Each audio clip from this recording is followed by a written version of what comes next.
Hello everyone. So today in this video we're going to go through the chapter of chemistry of class 10th, that is first chapter, that is chemical reactions and equations. Okay, so this is one of the basic concept of this chapter, and in this chapter we're going to go through about balanced chemical equation, what is chemical reaction, what is chemical equation. Then we're going to go through some different types of chemical reactions. So without any further ado, let's begin with this chapter. So first we will read line wise. Consider the following situations of daily life and think what happens when. These are the conditions, the situations given in your textbook.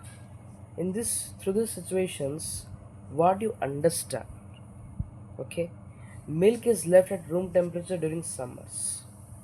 Okay, an iron tawa or pan or nail is left exposed to humid atmosphere. Grapes get fermented. Food is cooked. Food gets digested in our body. We respire. Some situations are given, and here in the textbook it is being asked that what happens when these situations are done.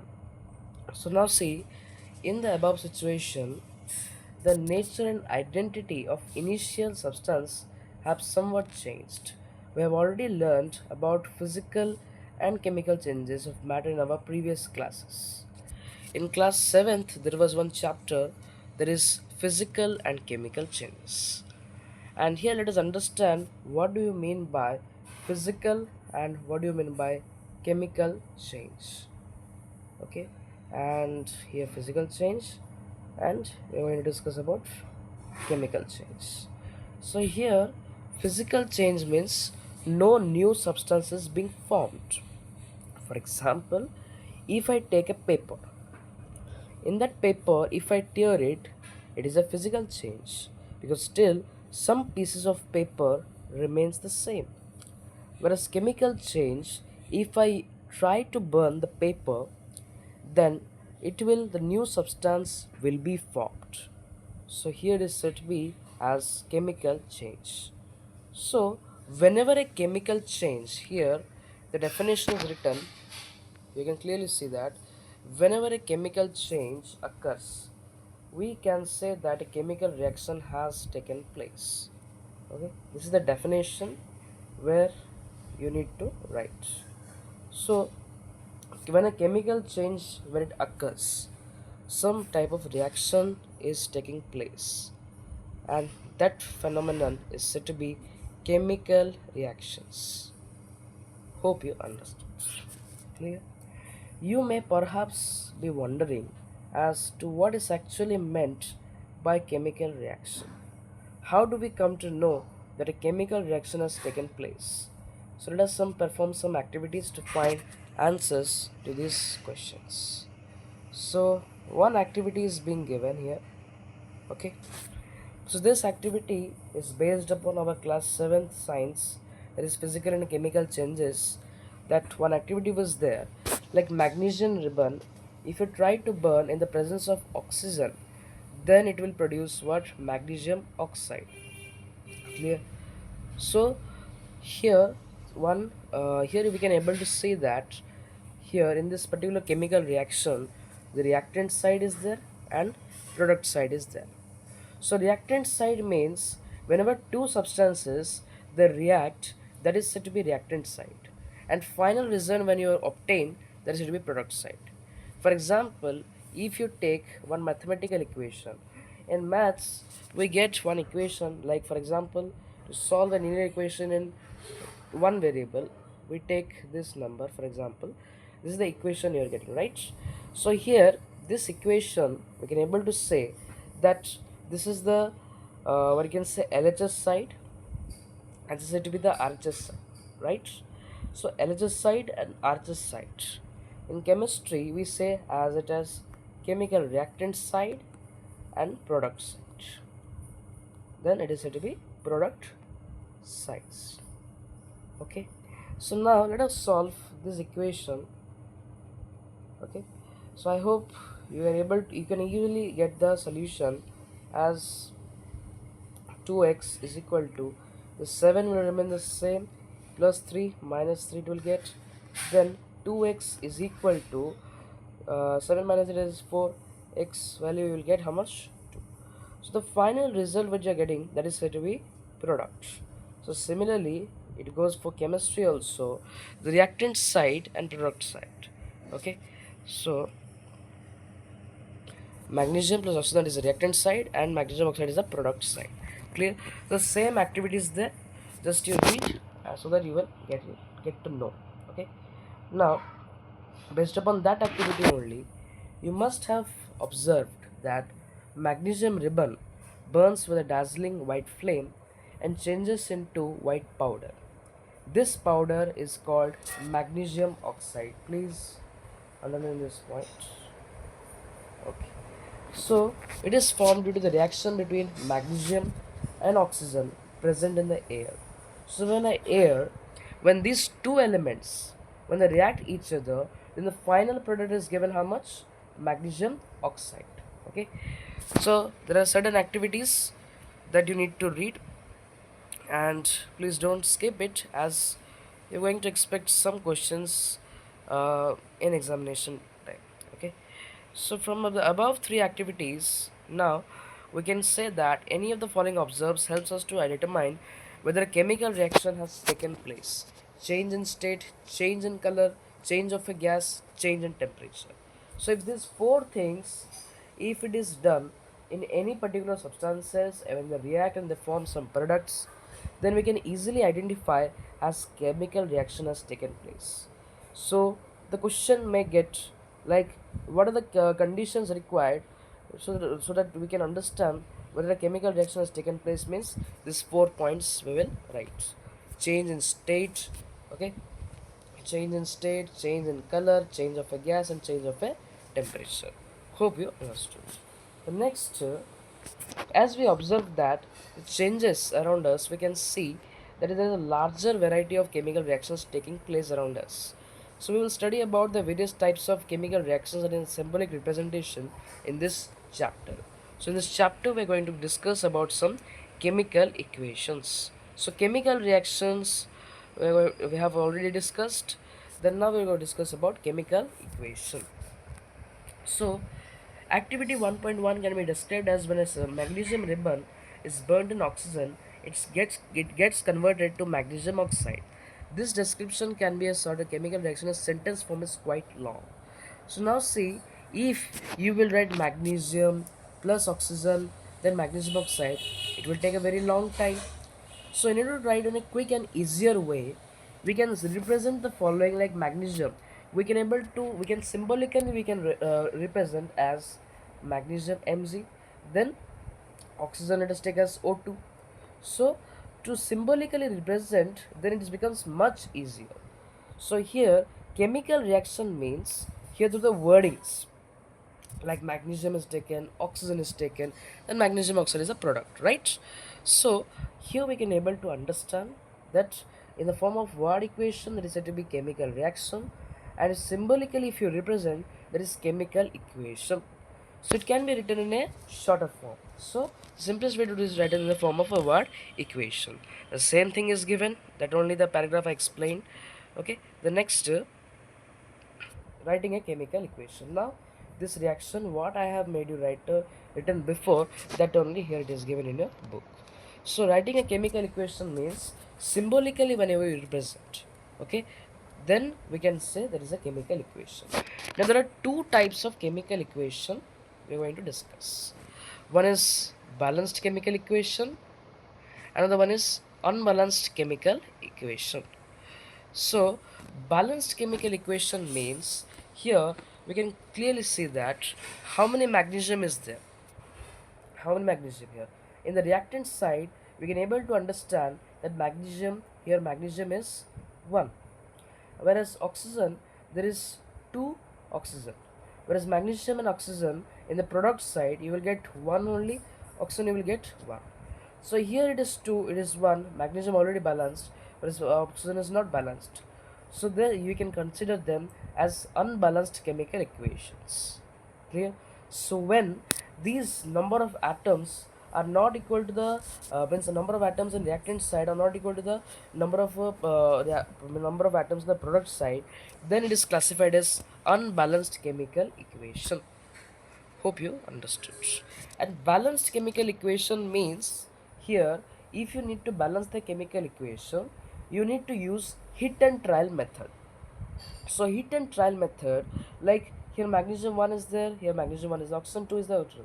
So now if you want to take here oxygen, if you take as a 2, okay, so if you take 2 here, then here it belongs to the whole family. 2 magnesium is there, 2 oxygen is there. So like that, here if 2 is there, then here also we can multiply here 2, right? So here 2 magnesium. Now here in this reaction or this equation, we can say that magnesium 2 is there, oxygen 2 is there, 2 magnesium, 2 oxygen. So finally this is a balanced chemical equation. Here we can conclude that whenever the number of atoms in the reactant side is equal to the number of atoms in the product side, when they're equal, then it is said to be balanced chemical equation. So here I have covered up the balanced chemical equation. Okay, so like that you need to understand how many number of atoms in the product side. If it is balanced, then we can say it's a balanced chemical equation. Then if it is unbalanced, then you need to say unbalanced chemical equation. So how to identify balanced chemical and unbalanced equation, now only I have explained. And now unbalanced chemical equation if you get, then how to balance it, there is one procedure that it is given in your book. So step 1 is given: to balance a chemical equation, first draw boxes around each formula.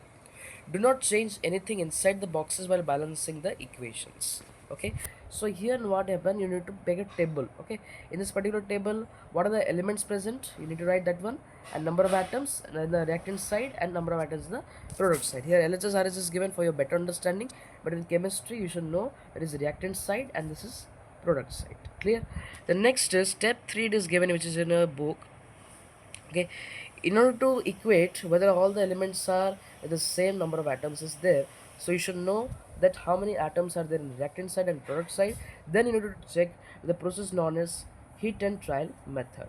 So in my earlier video I have told you how to balance whether a chemical equation is unbalanced and how to make it balanced. So that video link will be posted in the description link. You will understand. Okay, so here balanced chemical equation also you will get it. Now some reactions are given. Now here it is balanced chemical equation, some 7 steps are given, and here you can identify whether a substance is, whether the equation is balanced or not. Clear? So in my video I have explained you about balanced chemical equation. You can check in the description list so that you will understand, and you will do more examples and you can understand everything in better. Now let us go next. In text question is there, in text question, then we'll do types of chemical reaction. Majorly you're going to get through 4 types of chemical reactions. First you're going to discuss about combination reaction. So combination reaction means, here the first example which is given in your NCERT book, I have explained you that magnesium when is reacted with oxygen, then it forms what? Magnesium oxide. So here when these two elements, when they are in reactant side, they produce to form one product side. Then here we can say that the equation, that is a combination reaction. Combination reaction means when two elements, okay, for example C plus O2 if I take, okay, these two elements if I combine them to form one single product, then that is said to be combination reaction. Okay, now again there is another topic, that is decomposition reaction. Okay, so decomposition reaction, some examples are given in your book so that you can understand. Now decomposition reaction means it is directly opposite to the chemical like combination reaction. Clear?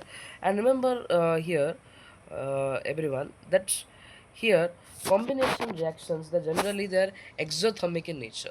Exothermic means here heat is being released. Okay, so heat, if it is being released, then we can say here that is said to be exothermic reaction. Okay, then some examples, given suitable examples, with CH4, that is methane. Okay, and this is 2O2, CO2 to H2O, means there is going to be exothermic chemical reactions. So respiration also an exothermic reaction. So in biology part we are going to understand, in respiration part, that life process part, we will understand even more better. Okay, so now exothermic reactions, I think it is clear, all of you. Then we will understand decomposition reaction. So decomposition reaction means whenever it is a opposite of chemical means combination reaction, like magnesium oxide gives rise to what, it will decompose to form magnesium plus oxygen. That is said to be decomposition reaction. Okay, so now decomposition reaction, there are majorly, there are how many types? There are three types. Okay, now there are, one is photolysis, which is given in a textbook. Okay, okay, let's just go. Okay, photolysis is there, electrolysis is there, and another one is thermolysis. So thermolysis means here the first example which I have shown, magnesium oxide, in the presence of heat, when it is breaking down into two simpler elements or compounds, then it is said to be as thermolysis. Okay, thermo means heat and lysis means breakdown, means particular compound is there, and here if we try to break down two simpler substances, that is said to be as we can say decomposition reaction. One is thermolysis decomposition reaction. Now photolysis decomposition reaction means in the presence of sunlight, whenever substance is broken down, that is said to be photolysis. Photo means here light. Okay, photo means here we can say this light, and lysis means here we can able to say breakdown. Okay, so now if I take the example, like let me see, I think it is given in a book. Okay, this example is there, in the presence of sunlight, what happened, this compound is broken, so that is said to be photolysis. That is said to be what? Photolysis. Okay, then next is there, that is said to be, another example is there, you can able to see. Then in the presence of electricity, whenever substance is breaking down, that is said to be electrolysis. That is said to be electrolysis. So for example, if you take water, okay, H2, if you take, for example, if I take H2O, okay, okay. So now see H2O, in the presence of electricity, if I try to break down, then I will get H plus O2. So like that, what happened in the presence of electricity, what happened, that the substance is being broken down. So here we can say it is an electrolysis. The next, now decomposition reaction is completed. Then we will go with displacement reaction. Displacement reaction, there are two types of displacement reaction. One is single displacement reaction, and one is double displacement reaction. Okay, a single displacement reaction we are going to go through in the next class, that is displacement reaction. Then we are going to understand double displacement reaction. Then we are going to understand oxidation and reduction, that is redox reactions, is highly essential, and other chapters will be finished. Okay, corrosion and acidity, generally it is not there in your syllabus. Okay, so that's why in next class we are going to discuss about displacement reactions, then double displacement reaction, oxidation and reduction, and finally our chapter is also being completed. So thank you, stay tuned for the next part. Next part will be soon be available in the video. So thank you everyone, have a good day ahead. Thank you.